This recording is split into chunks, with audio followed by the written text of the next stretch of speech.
Jatend piny William Ruto tayo romo mar jotelo mag Kenya Kwanza motelo ne yepo mar twak e od bura. Seriousness in this country, particularly by taming corruption. If you can't tame corruption, you will remain where you are. Paro jiwore mar chuogo komiti mabiro nono chenro mag thieth ma mibadhi osiko nuro. Otieno ma chiw kawuono ni tawan gi cases 4 ma jotuo mokel gotieno. Nyathi achiel owito ngimane Homa Bay kaluwore gi tuo nyaldiema ka jomoko 73 bedo ga motuono.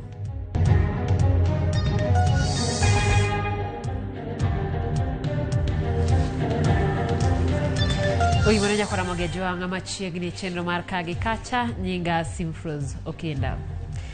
Jatend piny William Ruto otayo romo mar jotelo mag Kenya Kwanza motelo ne yepo mar twak e od bura. Bura no kelo kanyakla jo od bura mamalo mago mag Senate kaachiel kod jotend migepe mag piny owacho mamalo. Twak makawuono notenore ahinya ewi paro mar chik mar omenda mong'ere kaka Finance Bill 2023. Romono ne olero moko kuom thuond weche manie paro mar chikno ma idwaro ni jokanyo mag Kenya Kwanza oriwe piny owacho lwedo mar mondo kal e od bura kaka chik. Jagoro ma ongirore migawo mar udi nolero wach ng'eto mar 3 ne chenro mar gero udi manegogi oyweyo. Jatend migawo mar alwora Soipan Tuya noyango chenro mar reso kor lwasi ka nyawadgi mar weche tudruok bende ne ochiwo ler e kind mamoko.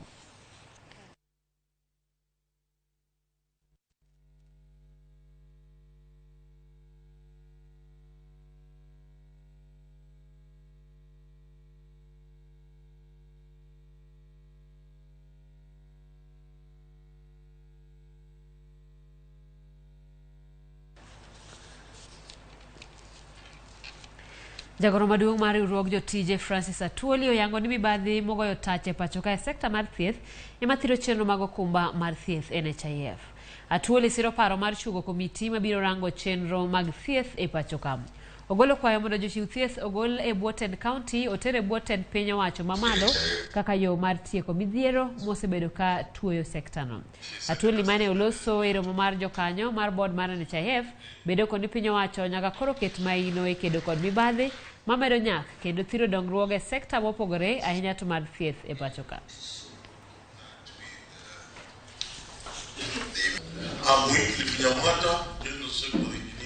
Tujadiliane, tuweke mambo wazi, tuseme kama ni mambo ya ufisadi ambayo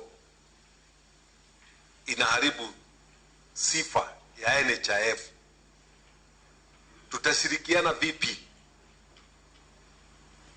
Sababu hiyo ni kitu moja ambayo imetusubua sana. And I want to tell my colleagues, as we stand here firm, we need also to re-examine ourselves.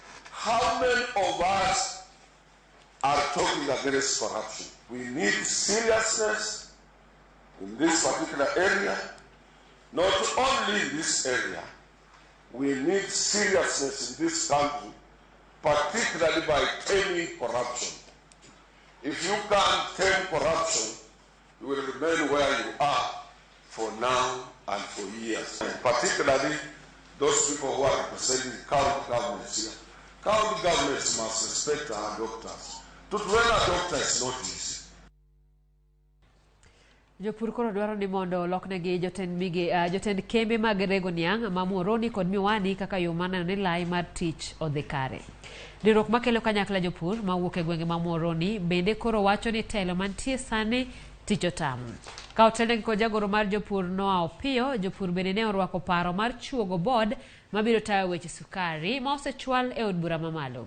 Geno margi en ni jo od bura biro kalo parono kaka yo mabiro neno ni jopur oyudo omenda mar puro niang' kendo obero sekta no.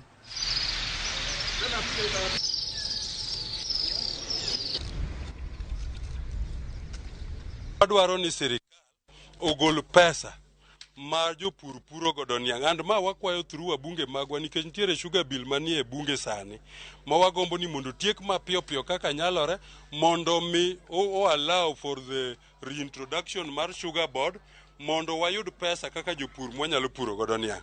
Ma ne timore chon to kanoketh sugar board to koro ma bende nolal. Koro wadwaro mar ariyo gima wadwaro kabisa mondo sirikal okonywa ni wadwaro ni mondo golwe wach mar receivership ni. Sani waonge gi receivers. Sani wan gi jok mokel mondo rit kambi ma Muoroni to rit kambi ma Miwani.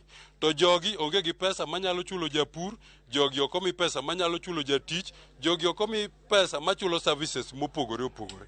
Omiyo wadwaro ni sirikal sama koro imiyo kembe mag sirikal board, timiyo gi managing directors ni. Muoroni Sugar gi Miwani Sugar bendo mi separate management. Wabed gi substantive managing director Muoroni Sugar. Ma ok tin ne jopuonjre 100 mag skunde sekondar mar yawuoyi mar Ramogi ochwal e od thieth ma Migori referral bang' muoch mar athung'a mager mong'ere kaka influenza. Japuonj maduong' mar skundno Erastus Nyagwa okoni athung'ano osemiyo jopuonjre 2 oketi e od thieth ma Ombo kama gidhi nyime kod yudo thieth. Nyagwa osingo ni gitimo kar tekregi maneno ni gikedo kod athung'ano kaka rito ler mar kuonde nindo kod kama jopuonjre go somoe ka okwayo tend sikunde mondo miyo beda kicha maneno ni gigeng'o muoch mar athung'ano e skundegi.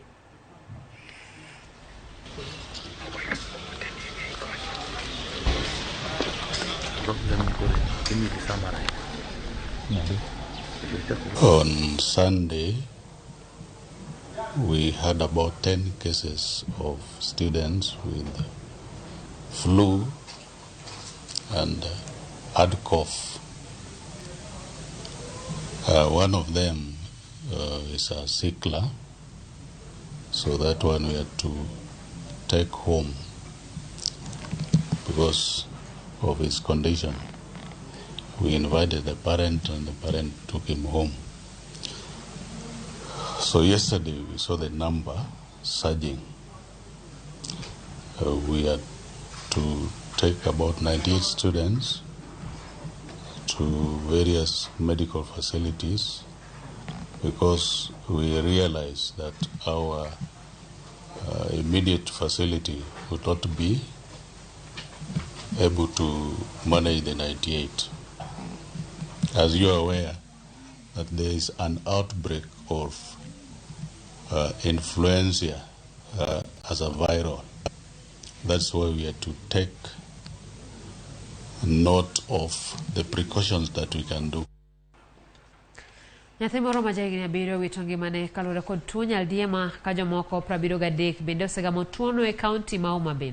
Migawo mar thieth e kaunti ma Homa Bay ogolo chik mar loro kuonde chiemo e boma ma Sindo kaka yo mar thiro landruok mar tuo nyaldiema. Cases ma wan go duto te sani koro osechopo 73 ma gotieno ma wachiw kawuono ni wan gi cases 4 ma jotuo mokel gotieno. Area mar kamano aye mar Wadiang'a Beach to be by the time mane ichopo kode osiptal nochopo kode koleo kabisa ka koro nohingore kabisa nikech en ka tuo ni nogoye to ok nodhi osiptal. Ema omiyo bende wamedo nyiso jowa ni ka in e ot tineno symptom moko ka ipo ka tuo in gi symptoms mag ng'ok kod mag diep mar pipi motimo pi, mano most likely yudo tuo mar cholera. Wadhi e kaunti ma Uasin Gishu kama tend kaunti no koro timo apedha manono chal mar lere magawa manie bomano. Boma ma Eldoret. Apedha omiyo magawa moko oselor kaluwore ni oyud ka jotich ok oketo ler madwarore kuonde ma ilose chiemo koda kuonde ma ichieme. Apisas migawo mar thieth e kaunti ma Uasin Gishu wacho ni chilo kod pi taka mantie kuonde ma iuse chiemo kelo midhiero ne jopiny kama oting'o landruok mar tuoche kaka nyaldiema. Apisa mochung' ne chenro mag thieth e kaunti no Joyce Muten olero ni gibiro rito apedha maneno ni magawa duto oluwo chike madwarore. Na hapo ndio choo na wanatengeneza chakula. The hotel hapo mbele ni paradise. Lakini chikoni mahali chakula inatoka, you cannot stand. There is a septic tank in there. So maji yote inaenda kwa basement yetu. Unajua maji ikikosa mahali pa kutoka, unajua inatafuta njia ya kutoka. So inaingia kwetu, imeaffect our business people. Watu sasa hata wengine wanataka unapoziba hapa inatafuta mwelekeo pale mbele. Unapoziba pale pengine inatafuta pale pengine. Na ina harufu mbaya sana. Vile tuko hapa kwa mali yetu tulipata hii shida kwa mkojo inatoka huko. Kama anaendelea hivi, sasa sisi tunalipa lessons, tunalipa na KRA, tunalipa na kila kitu, sasa na sisi tunaumia. Jodolo makanise mag Pentecosti alwora maimbo ma Kenya ogolo ywak ne moko kuom apisas mag obila sandogi e kinde magitimo pedha ne kanise ma chich ni chiwo puonj magalagala. Jodolo go kotelnegi kod jakom margi Samuel Welimo wacho ni obila osebedo ka donjore kodgi nyaka ne chak menyo puonj magalagala mar din mar Good News International manitiere Malindi. Bende jodolo ojiwo ni girwako chenro mar nono puonj kuonde lamo, mak mana ni gidwaro ni chenro no otime yo makare ma ok rochi ratich jodolo kata mag jo kanisa magitelonegi.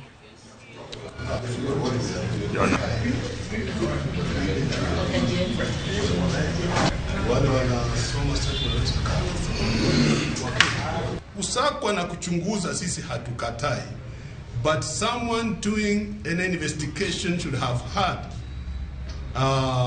such warrant from the boss. Sio mtu kutokea tu hapa chini, pengine ni crew, pengine assistant chief ama polisi anapita anaanza kuuliza mtu kitu. We should be informed that they are going around and investigating. Investigation we don't refuse. Makezi achukuliwe kibinafsi kama criminal, kama mtu aliyefanya makosa. Ili jambo lisije likajumuisha kanisa lote zima Kenya na wachungaji wakaanza kudhulumiwa na wakaanza kupitishwa vibaya eti kwa ajili ya mambo ya shahahola.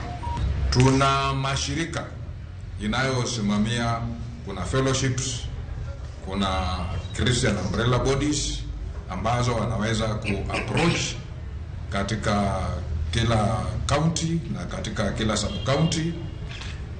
Wakikuja kutuuliza, tunaweza kuwapatia majibu ya yale ambao wanataka. Kabla msako ufanywe, kwanza unatakikana uweze kupata barua. Pili, tunajua kuna task force ambayo jopo kazi ambalo limechaguliwa kuchunguza hayo maneno. Ni vizuri wajue mtoto kwa boma akiiba, nyumba nzima haipewi ghadhabu kwa ajili ya mtoto mmoja. Kwa hivyo waachane na makanisa, kwa sababu tukishastuliwa na kugandamizwa, shetani atapata nafasi ya kuumiza hata hao viongozi, kwa sababu viongozi wanaosimama kuombea taifa tayari wamegandamizwa.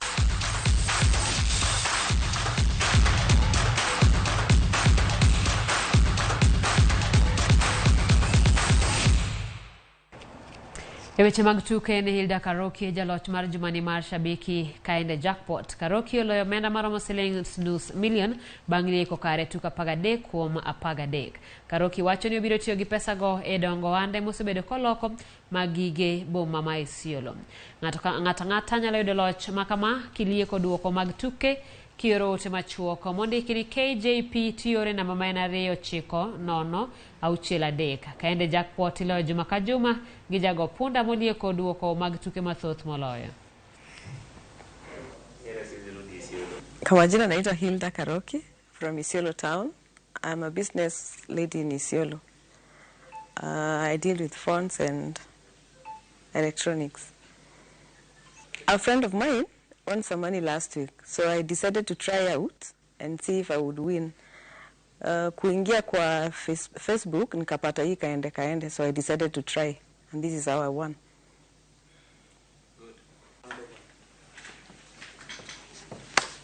Mtowetu, congratulations muno. Asante sana. Hapo sawa. Tuendelee kucheza mumechi hapo. Nitaendelea kucheza. Hapo sawa. Team Man Newcastle ndio thuolo mar donjo e UEFA Champions League bang